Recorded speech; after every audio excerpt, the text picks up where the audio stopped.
Welcome once again to The Sage. Thank you, as usual, for being with us.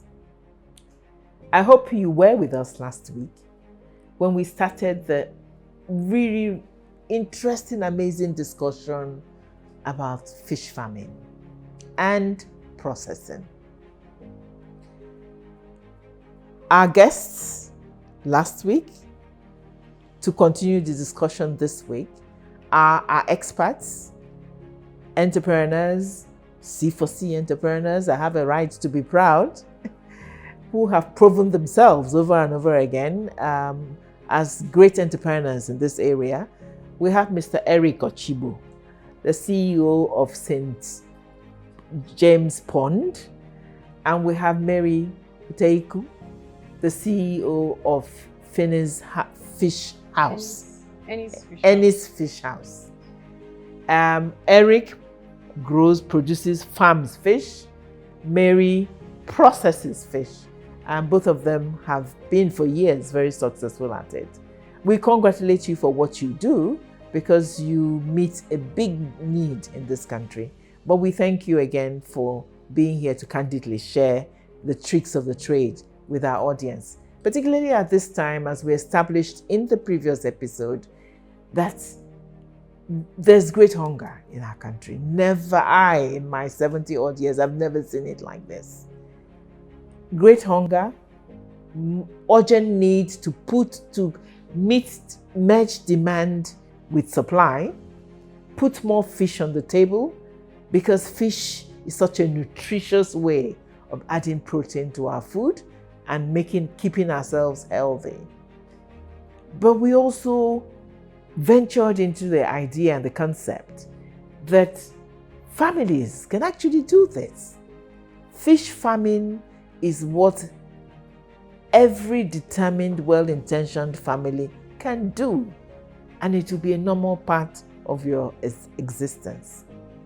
Last week, they told us what it was. Last week, they discussed the demand and supply issues.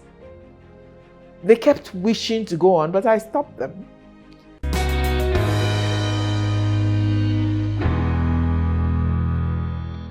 When we say fish farming, what is it? Do we go and grow fish in the ground? Not necessarily. When we say farming, it's now a deliberate act to grow fish or to grow food or to grow anything you feel like growing. But for the purpose of this conversation, we'll be looking at fish growing, perhaps another term for fish farming. We can say fish growing. And it doesn't grow on the ground, neither does it grow on a tree. So fish, they grow in water. They grow in water, and they are actually very happy animals to grow. Really? Fish happy? They're very happy animals to grow, and they hardly fall sick. They are always, once you change the water, you do. So fish farming is a deliberate act of getting small fish. We call them fingerlings. You put them in water and let them grow as you feed them, and you also change the water from time to time. So it's a very simple technology. It's not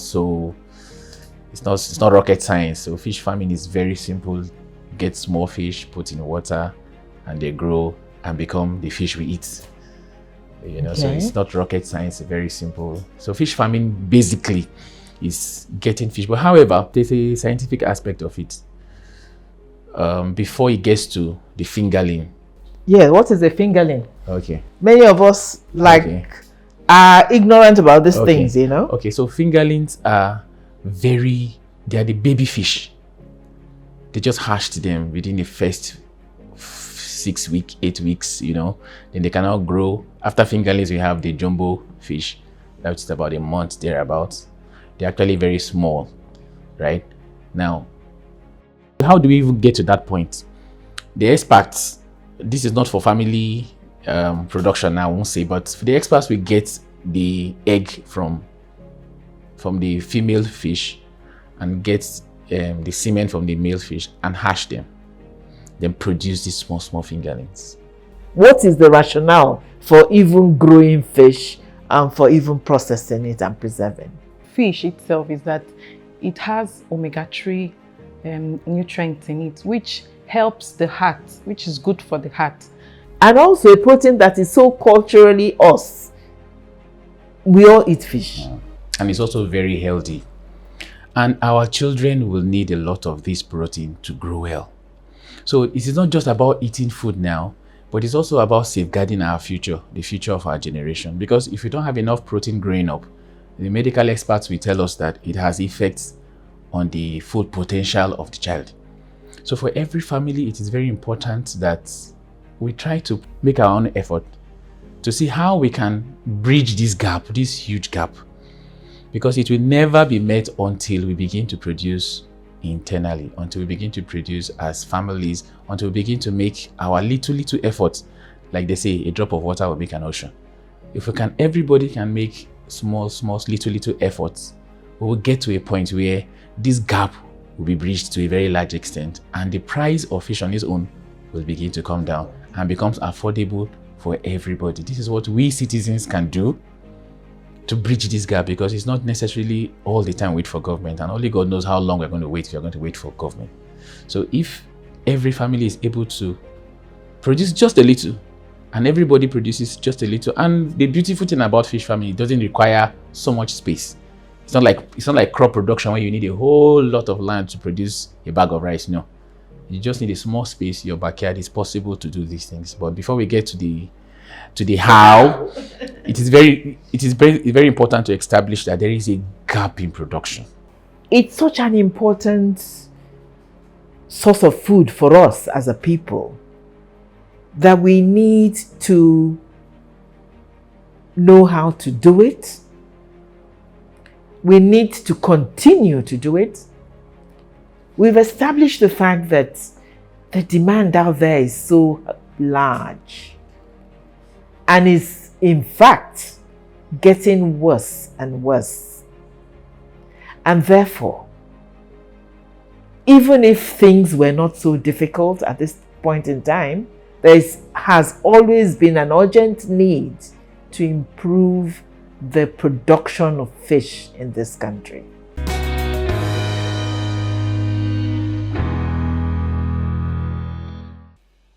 We're now going to the meat of the matter, so to say, to the heart of the matter. How are we asking you, the families, to embark on this?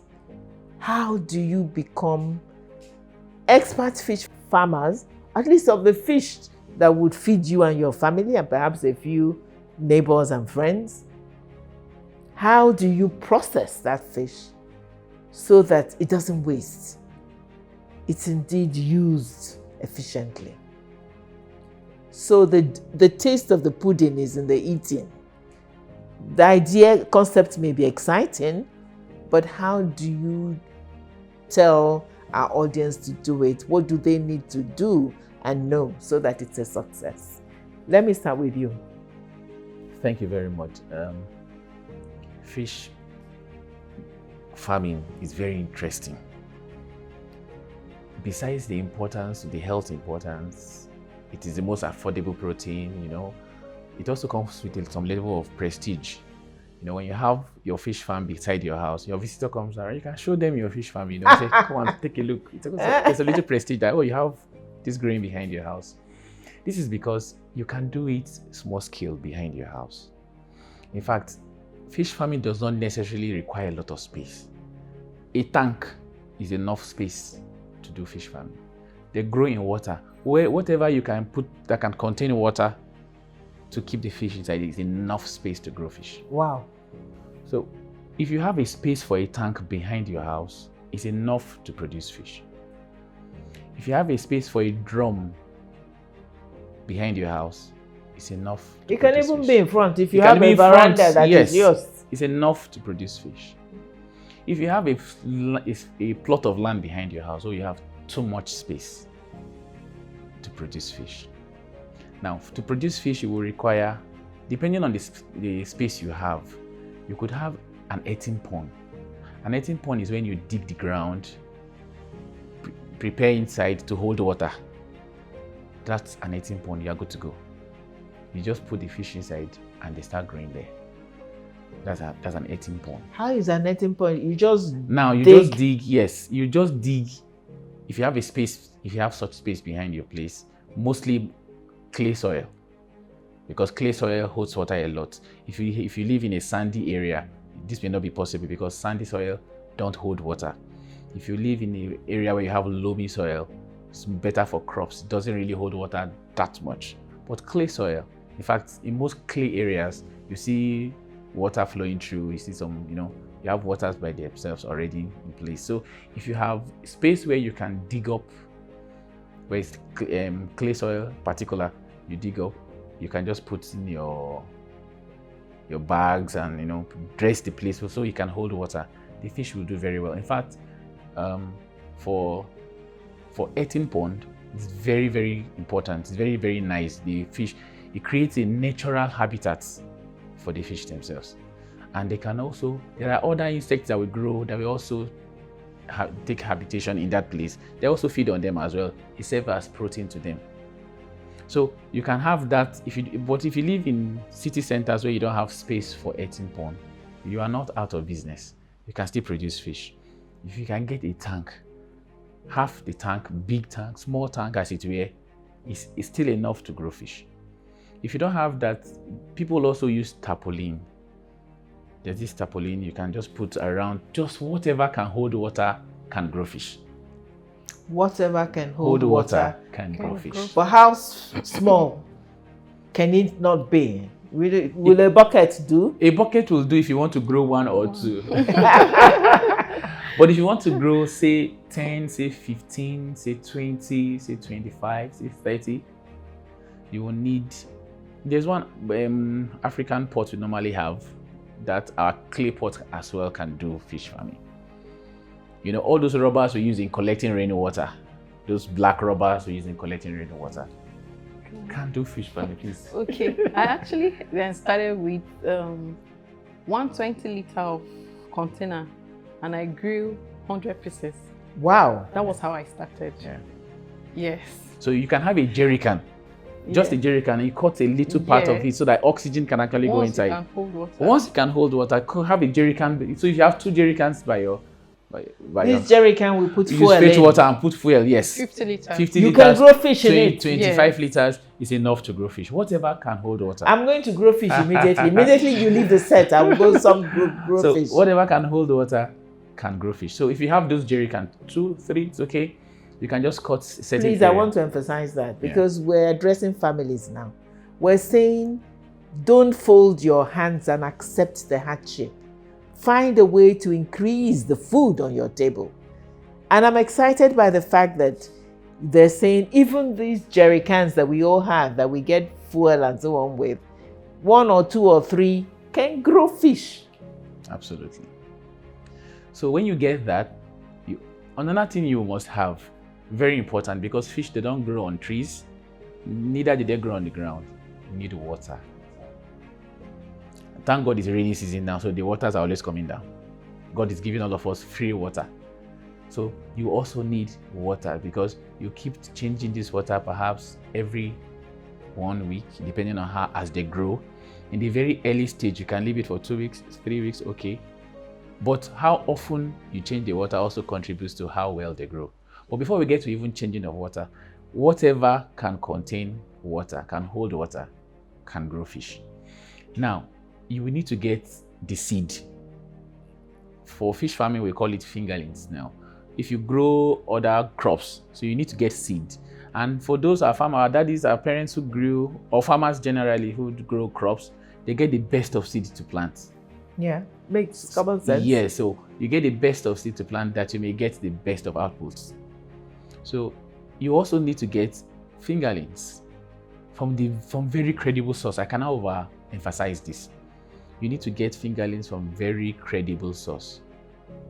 So when you Where does the ordinary you and I go find this credible source? Very well, for those in Abuja and its environs, well, you can go to the fish market here in Kado. You get, in fact, there's a lot of people. You see a lot of it. And it's very affordable. Very affordable. Can you give us an idea of sizes? I mean prices. Yes. How many fish cost? How many fingerlings cost what? fingerlings are the very small ones. Mm-hmm. The price is different from jumbo. Jumbo is the one they've grown a little to a bigger size, a little, compared to what the fingerlings is like a younger one to the jumbo. But I don't want to really put price at it right now because of the rate of inflation in the country. Yeah, don't we know it? That's why we're doing this program. Because the rate of every inflation day in the country, prices are changing. Yeah, so you have to check, but it's available. It's what you can get around. You know, there are institutes in Nigeria that are producing fingerlings, very good fingerlings. You know, there are government institutions, there are educational institutions with fishery departments that produce very healthy fingerlings. So you can check around, is what you can easily get. You know, but make sure it's a credible source so that what you are investing in doesn't turn out stunted or doesn't grow very well. Just make sure it's healthy, it's from a very credible source. But I'm still going to push you and say, so that our viewers watching us can really make a decision about whether they want to embark on it. I'm asking you for today's price, knowing all of us know that the prices are changing rapidly. We've never seen it change like this. But if, for instance, a family of 4-6 want to grow fish that will supply their table, let me assume they may want to embark on growing perhaps 50. What do you think would be the investment they need to do in terms of containers and in terms of things for today's price? It doesn't mean it will be the price tomorrow, but at least let's have an idea. Okay, the last one I did was about, it's negotiable as well, but you can get for between 30 naira to 40 naira for a fingerling, 50 naira for a fingerling. So it depends on how many you want. So with 500 naira, with 1,000 naira, with 5,000 naira, you can, depending on the quantity you want. So you can get a fingerling for 30 naira, 50 naira, 60 naira. But because prices are changing, I heard a certain time it has even gone up as much as 60 naira for one. For one fingerling, yes. So if you wanted 10, that is like 6,000. 6,000. If you want 30 fingerlings, we're talking 18,000. 18,000 naira. Yeah, but you know, many families may well be able to invest 20, 30,000 if it's going to put fish on their table. Very well. Yeah. Yeah. So by the time you're able to get those fingerlings, you just put them inside.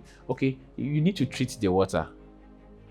Depending on the source of water you have, you can use chlorine to treat the water to make sure there are bacteria inside that would affect, especially when they are that young. So depending on the quantity of water you have, there is a level of chlorine you could put. Just apply small chlorine to make sure there are no bacteria in the water. The day you apply the chlorine, you don't put the fish inside, maybe till after 2 days. Let it really take effect. Then you can put fish in the water. And it's also make sure that the container is also very clean. You know, you need to put hygiene also in part of, take hygiene into consideration, that the container is also very clean. Then you put them together and you begin to grow. You watch them grow. So you buy feed.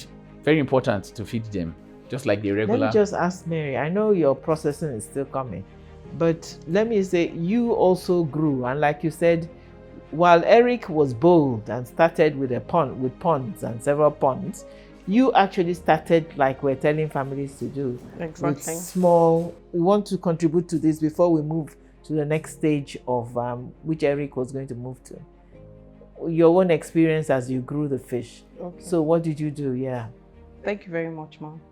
So I started it very, very small. I started with just about 100 fingerlings, 100 fishes, and in a 120-liter container.